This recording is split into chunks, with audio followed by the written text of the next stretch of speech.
အားလုံးပဲမင်္ဂလာပါ Cooking with Nui Channel နဲ့ကြိုဆိုလိုက်ပါတယ်ဒီနေ့အိမ်မှာရှမ်းထမင်းဝါချက်သားဖြစ်လို့ပြန်လဲမျှဝေပေးလိုက်ပါတယ်နော်အရင်ဆုံးရှမ်းစံချိန်ခွက်9ခွက်နို့စီပူးနဲ့ဆိုရင်3ပူးကိုရေနဲ့ရေလောက်စီးထားလိုက်ပါမယ်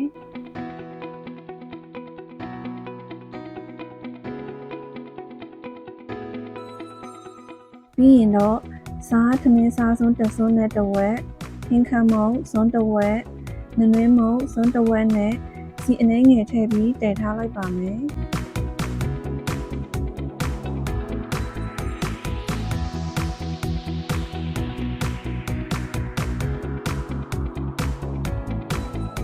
ထမင်းနဲ့ထားနေတော့မှ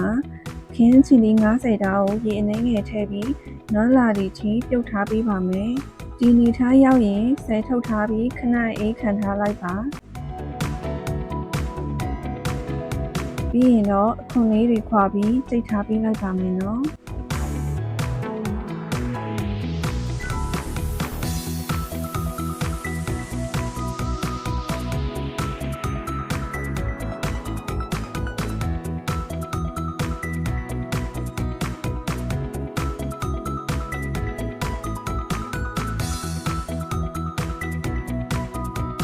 ကဲပါဝင်ပစ္စည်းလေးတွေကိုစပြီးပြင်ဆင်ထားလိုက်အောင်ပါမြုပ်ဒီစီချက်အတွက်ကိုတော့စီပူပူနဲ့လောင်းချပေးလိုက်ပြီးငွေပေးလိုက်ရင်ရပါပြီနော်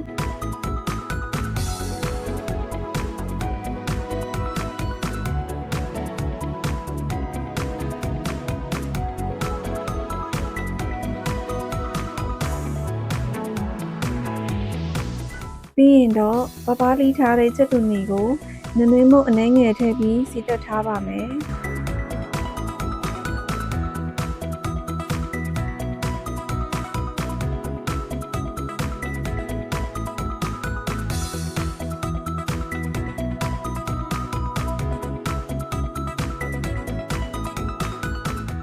နောက်ဆင်းထားတဲ့ကြက်တုံဖြူကိုလည်းစီတက်ထားလိုက်ပါမယ်နော်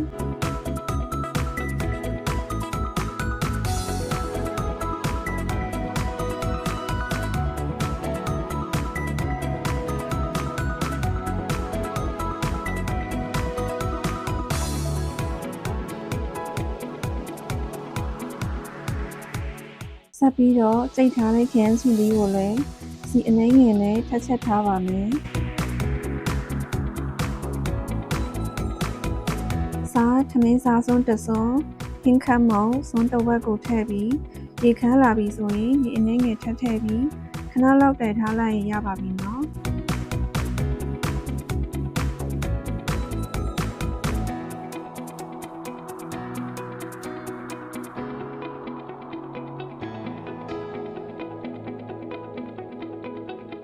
အချို့အတွက်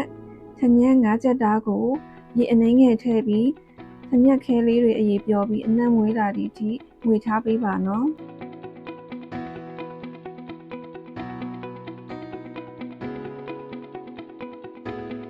ရေလေးခမ်းလာပြီဆိုရင်ရေအနှဲငယ်ထည့်ပြီးခဏဆက်မွေပေးလိုက်ပါ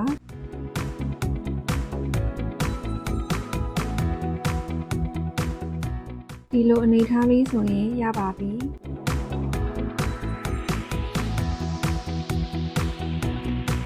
ကတ်စားဖို့အတွက်ကျိုးမြစ်ကိုလည်းရေစီးတန်းဆင်ထားပေးပါမယ်နနံပီကိုလည်းနှုတ်ဆင်ထားလိုက်ပါမယ်နော်နှက်ထားတဲ့ထမင်းဝါလေးလည်းရပြီဆိုတော့ထောင်းထားပေးလိုက်ပါမယ်နော်ထမင်းလုံးလေးတွေကြေပြီးစီးလေးဖြစ်ပြီဆိုရင်တော့ရပါပြီပြီးရင်တော့ကိုနစ်တက်ရပုံစံလေးနဲ့လုံးထားပေးလို့ရပါပြီနော်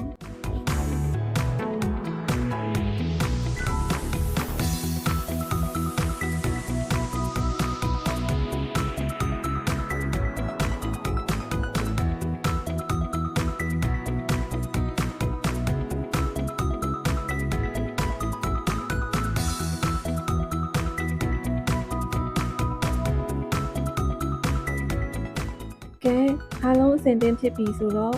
ဝဲတင်ပြီးစားလို့ရပါပြီနော်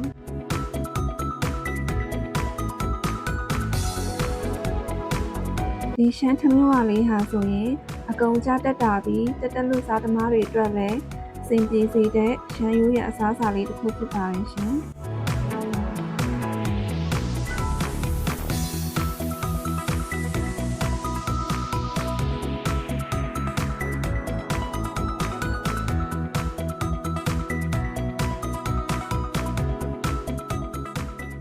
ဒီဗီဒီယိုလေးကိုကြိုက်နေတတ်တယ်ဆိုရင် like and subscribe လေးလုပ်ပြီးအားပေးတော့ကြပါအောင်နော်နောက်ဗီဒီယိုမှာပြန်လည်ဆုံတွေ့ကြရအောင်ပါ